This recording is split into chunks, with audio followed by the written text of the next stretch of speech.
अब ये 5 महीने से 25 जनवरी से लेके अब तक ये फाइल घूम रही है। डर तो लगता है, लेकिन दीदी के साथ डर के साथ सब कुछ कर लिया जी, मौका मुआयना सब कुछ हो गया, लेकिन उसके बाद मेरे को भगा देते हैं वहाँ से।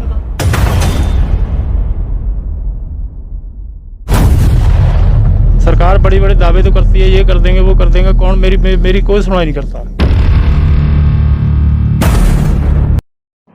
नमस्कार, आप देख रहे डेली मीडिया 24 और मैं हरपाल सिंह। आज हम पहुंचे हैं सेक्टर 12A रैली के अंदर, जहां पर एक तस्वीर हमारे सामने आई थी, जिसमें हम उसी की जानकारी आज पहुंचे हैं सेक्टर 12 रैली में, जहां पर एक मकान की छत जो जर्जर हालत में है उसको देखने के लिए हम पहुँचे। तो वहाँ से बातचीत हुई, क्योंकि जो से गुहार लगाने वाले व्यक्ति हैं उन्होंने तकरीबन अक्टूबर 2020 में ये गुहार जो पीएमओ ऑफिस में भी लगाई, उसके बाद सीएम विंडो में भी जो अपनी शिकायत अपनी जो गुहार वो दर्ज की। उसके बाद जो डीसी पंचकूला को भी उन्होंने अपनी जो गुहार है वो दी। उसके बाद डीसी ऑफिस से कुछ तो संज्ञान लिया, लेकिन पिछले 2 महीने से जो है वो फाइल जहाँ पर थी वही अटकी हुई बताई जा रही है। तो हम यहाँ पर पहुँचे और सीधी तस्वीरें हमने यहाँ पर देखी कि उनका कहना है कि पहले जो यहाँ पर जांच करने आए थे, उसके बाद जो मकान की हालत है वो और बद से बदतर हो गई। जो छत पहले थी जिसमें सिर्फ पानी निकलता था, आज उसके अंदर से रोशनी भी निकलनी शुरू हो गई है, यानी कि वो छत जो है नीचे गिरनी शुरू हो गई है। वो सारी तस्वीरें हम आपके साथ साझा करेंगे।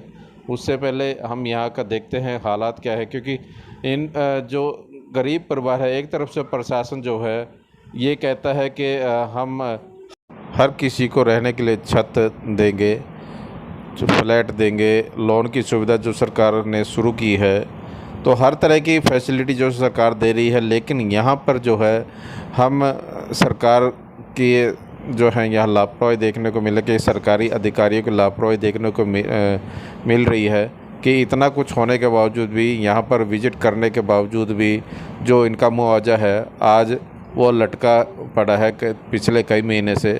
उसके बाद आप ये सीधी जो यहाँ आप खुद देख सकते हैं कि यदि किसी ने इतनी गुहार लगाई है तो जेन्युइन उसमें लगे, क्योंकि यहाँ पर कोई ऐसा नौटंकी या कोई ऐसा नहीं लगी है कि जेन्युइन जो है वो गुहार लगाई है। क्योंकि लॉकडाउन के अंदर जो है स्थिति सबकी भयावह है। आप जानते हैं कि लॉकडाउन में एक तो काम नहीं मिल रहा, दूसरा है कि काम जो है लगभग ख़त्म है, किसी के पास इतना पैसा भी नहीं कि वो इतना पैसा लगा सके।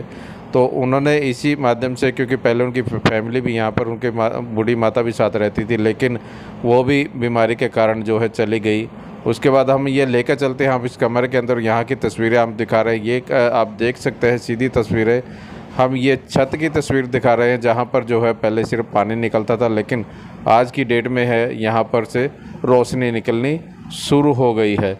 ये पूरी तस्वीरें आप यहाँ देख रहे हैं डेली मीडिया 24 के माध्यम से हम ये पूरी तस्वीरें, अब ये कमरे की पूरी तस्वीरें भी आपको दिखा रहे हैं, जहाँ पर हालात इतने बद से बदतर हैं कि यहाँ रहना भी बहुत मुश्किल है। यानी कि मौत के साए में जो है परिवार को रहना पड़ रहा है, क्योंकि यदि मौसम ख़राब होता है तो परिवार के बच्चे हैं जो वो दूसरों के घरों में सोने के लिए जाते हैं, क्योंकि उनको डर लगता है कि रात को कभी ये छत हमारे ऊपर ना गिर जाए। क्योंकि ये तस्वीरें आप सीधे देख सकते हैं कितनी भयानक है। यदि छत, क्योंकि आजकल जो मामले हैं, जब इतनी तेज़ हवा आई थी, उस हवा से सब कुछ उड़ जाता है, तो ये छत भी उसी हवा की वजह से उड़ी हुई है। ये हम आपको पूरी तस्वीरें यहाँ पर दिखा रहे हैं। आइए हम चलते हैं इनके दूसरे कमरे के अंदर, जहाँ की तस्वीरें हम आपसे साझा कर रहे हैं कि वहाँ पर क्या हालात हैं। यहाँ पर जहाँ बच्चे विश्राम करके रात को सोते हैं, तो यहाँ दीवारों की हालत भी देखिए कितनी जर्जर है। दीवार भी जो है इनके अंदर से जो सीमेंट है वो निकल चुका है।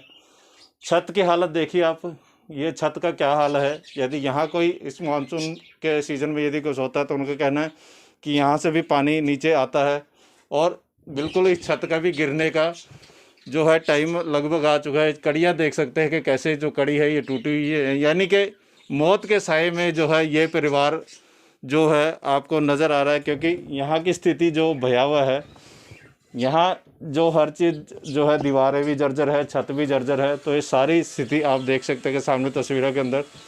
तो हम यही कि अपने प्रशासन से यही गुहार करते हैं। तो तो यदि कोई ऐसी स्थिति में आप लोगों से ये शिकायत करता है तो प्लीज़ उस कार्य को जल्दी कराया जाए। ऐसा ना हो कि डॉक्टर को कहते हैं ना, डॉक्टर के आने से पहले मरीज मर चुका, यानी कि डॉक्टर को उस जब ज़रूरत है तब भेजें। अभी जो है इस परिवार को आर्थिक सहायता की ज़रूरत है, तो हम यही रिक्वेस्ट कर देंगे प्रशासन से कि वो इस समय इनका संज्ञान ले। ऐसा ना हो कि इस छत की वजह से कोई हादसा घटित हो जाए, उसके बाद तो यहाँ प्रशासन बहुत सारा इकट्ठा हो जाएगा। लेकिन हम उससे पहले कहते हैं कि ऐसा भयावह मंजर जो हमारे सामने ना आए, तो कृपया आप लोग यहाँ पर पहुँच के इस परिवार की जो आर्थिक स्थिति है उसको ठीक कराएं, इस छत को ठीक कराएं। इन्होंने जो आपके गुहार लगाई है वो अच्छी गुहार लगाई है। आइए हम उनसे भी बात करते हैं। क्या नाम है जी आपका? जसविंदर सिंह जी। जी, क्या मदद की गुहार लगाई थी आपने, वो ज़रा बताइए। मैंने जी ये 11वें महीने में प्रधानमंत्री को लेटर लिखा था कि मुझे मुआवजा दिया जाए, मेरी कच्ची छत है, कभी भी गिर सकती है। कभी भी गिर सकती है। हाँ जी। उसके बाद मैंने सीएम विंडो पे एप्लीकेशन लगाई थी, तो वहाँ से भी जवाब आया कि आपका सर्वे में नाम नहीं है। सर्वे में नाम नहीं है? हाँ जी। उसके बाद मैंने डीसी पंचकुला को एप्लीकेशन लिखी, तो वहाँ पे अब ये 5 महीने से 25 जनवरी से लेके अब तक ये फाइल घूम रही है जी। तो उन्होंने जो इनका पटवारी था उसको बुला के यहाँ पे सर्वे भी करवा दिया है। नहीं, बात आपने कच्ची छत की थी, छत गिर गई तो इसकी जानकारी नहीं थी? छत गिर गई है बोला उनको, वो सुनते नहीं है जी किसी की। लिखित में नहीं दिया? लिखित में क्या देंगे जी, मैंने बोला मौका मुआवजा दोबारा करवा लो, अपने अधिकारी भेजो। छत कब गिरी थी? छत जी अभी तूफान आया, कल परसों गिर गई है जी। और मौका मुआयना कब हुआ था? मौका मुआवजा 2 महीने पहले हो गए। तो 2 महीने से फाइल आगे नहीं गई? नहीं जी। ठीक है। अभी जब आप जाते हैं वहाँ पे डीसी ऑफिस, तो वहाँ क्या बोला जाता है? अभी कहते हैं कि 5-6 दिन और लगेंगे, 5-6 दिन और लगेंगे, 2 तब आगे महीने से भेजेंगे। 5-6 दिन खत्म नहीं हुए? हाँ जी। ठीक है जी। तो अभी आप क्या चाहते हो? अभी मेरे को मुआवजा दिया जाए। लेटर दिखाइएगा जो आपने दिया है। ये देखो जी, ये आपने दिया है 28/1/2021 को। 25 तारीख लिखी हुई है, 25 जनवरी। ठीक है जी। 25 जनवरी इस पे लिखी हुई है, वहाँ पे एंट्री कर रखी है उन्होंने 25 जनवरी की। ठीक है जी। उसके बाद से अब तक कुछ नहीं हुआ जी। एक डीसी का लेटर भी है, वो भी दिखाना। डीसी महोदय ने आगे फॉरवर्ड किया था। ये डीसी का लेटर आया था जी मेरे को, 9 मार्च को वहाँ से भेजा गया है, 24 मार्च को मेरे को मिला था ये। 24 मार्च को? 24 मार्च इसमें को क्या मेरे लिखा को है?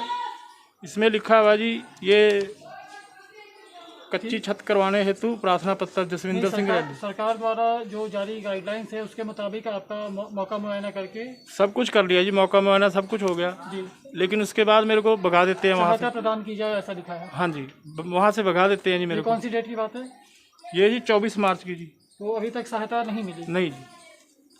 ठीक है, मतलब पैसे से भी गए, घर से भी गए? घर से भी गए। मैं ज्ञानचंद गुप्ता जी के घर भी गया, कोठी में गया था, वहाँ भी मिलने से मना कर दिया जी। 18 मई को गया था मैं जी। चंडीगढ़ गया था, मेरे को दोपहर को मना कर दिया उन्होंने। लोकल पार्षद से मुलाकात नहीं किया आप? ये पार्षद ने तो अपनी एप्लीकेशन लिखी हुई है इसमें जी कि इस बंदे की मदद की जाए। जी। उन्होंने रिपोर्ट दे रखी है मेरे को, उनकी रिपोर्ट है जी, पार्षद की, लंबरदार की पार्षद की रिपोर्ट है। दिखाइएगा। ये देखो जी, लंबरदार की पार्षद की रिपोर्ट है। मिसेज क्या करते हैं आपके? मिसेज मेरे मेड का काम कर रही है। ठीक है जी। आप क्या करते हो? मैं वेल्डिंग का काम करता था, बंद है जी। यहाँ अब जीरपुर में गाड़ी से सामान उतारने का काम करता हूँ। अच्छा, तो रोज़ मिलता है काम? कभी मिल जाता है, अब 2 दिन से बंद है जी। अच्छा जी। तो क्या कमाई हो जाती है घर में महीने की? और वहाँ से 300 या 400 रुपये बनते हैं। जी। परसों 80 रुपये लेके आया था जी। ठीक है जी। तो अभी आप प्रशासन से क्या मदद की अपील करते हैं कि 2 महीने प्रशासन से मेरे को मुआवजा दिया जाए ताकि मैं अपना घर बनवा सकूं। अगर कल को कोई हादसा हो जाता है, कौन जिम्मेवार है इस बात का? सरकार बड़ी बड़े दावे तो करती है, ये कर देंगे वो कर देंगे, कौन मेरी कोई सुनवाई नहीं करता। ठीक है। तो आपने सुना कि जो शिकायत करता है उसने शिकायत जो दर्ज करी है और जेन्युइन में ये शिकायत है। तो सरकार देख सकते हैं कि सरकार जो बड़े बड़े दावे करती है फ्लैट देने की, जगह देने की, लोन देने की, लेकिन जहाँ बात आती है किसी को कच्चा मकान पक्का करने की तो उनको कितना टाइम लगता है वो सारी जानकारी आपके सामने है और वो सारी स्थिति भी आपके सामने है।